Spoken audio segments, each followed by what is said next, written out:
শাহাদাতের তামান্না নাই, আকাঙ্ক্ষা নাই, এটা মুনাফিকের চরিত্র, এটা ইমানদারের চরিত্র। ভারত পাকিস্তান যে যুদ্ধ শুরু হয়েছে, আমাদের দেশে অনেকে আশা করছে যে এই যুদ্ধে আমরাও সামিল হয়ে যাব বা আমরাও যুদ্ধ করব। প্রথম কথা হলো যে নবী করিম সাল্লাল্লাহু আলাইহি সাল্লামের প্রতিশ্রুত সেই ঐতিহাসিক মুসলমানদেরকে বাতিলের বিরুদ্ধে লড়তে হবে, জীবন দিতে হবে, জিহাদে যেতে হবে, এটার জন্য মুসলমান প্রস্তুত থাকতে হবে। মুসলমান কখনো ভীতু হয়ে জীবন বাঁচানোর জন্য আপনার চেষ্টা করবে এবং শাহাদাতকে এড়ানোর চেষ্টা করবে, এটা মুসলমানের কাজ হতে পারে না। মুসলমান সবসময় শাহাদাতের তামান্না তার অন্তরে লালন করতে হবে। শাহাদাতের তামান্না নাই, আকাঙ্ক্ষা নাই, এটা মুনাফিকের চরিত্র, এটা ইমানদারের চরিত্র। তামান্না আমাদের থাকতে হবে যে আল্লাহ মৃত্যু যখন হবেই আল্লাহুম্মা ইন্নী আসআলুকা শাহাদাতান ফি সাবিলিক, ওমর রাদিয়াল্লাহু আনহু দোয়া করতেন, আল্লাহ আপনার কাছে আপনার রাহে শহীদ হয়ে যেন আমার মৃত্যু হয়, সেটাই আমি চাই। সাধারণ মৃত্যু আমরা চাইব না, এটা একজন ইমানদারের কামনা থাকবে।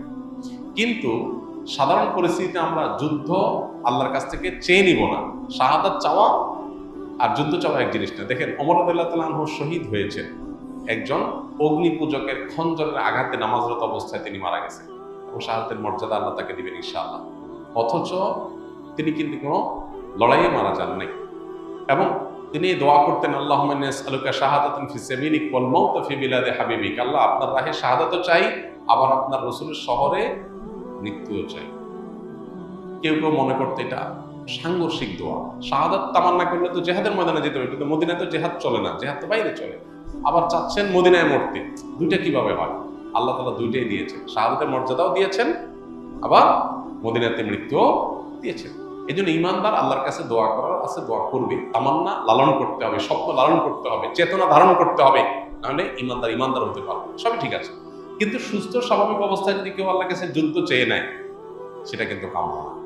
নবী সাল্লাল্লাহু আলাইহি ওয়াসাল্লাম আল্লাহর কাছে আমাদেরকে নিরাপত্তা চাইতে বলেছেন, যুদ্ধ না। যুদ্ধ এসে গেলে করার জন্য প্রস্তুত থাকবো, তার জন্য প্রস্তুতি নিব, সবই ঠিক আছে।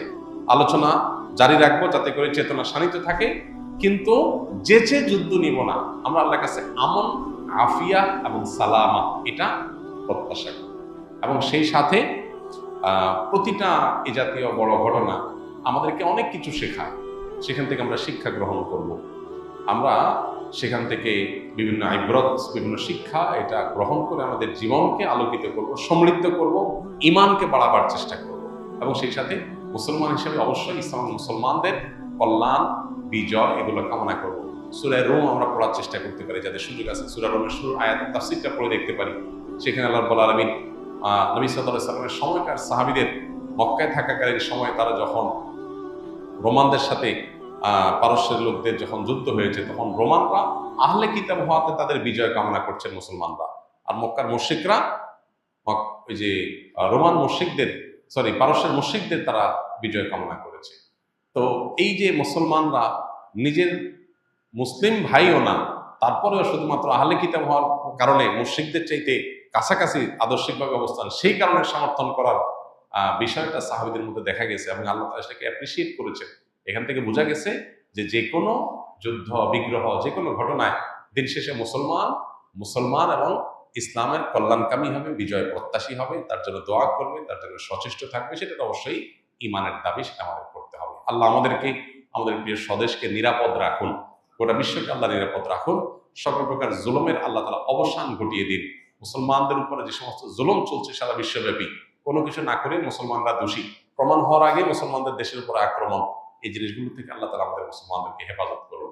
আমাদের শক্তিমত্তাকে আল্লাহ তাআলা বৃদ্ধি করে দেন, বাড়িয়ে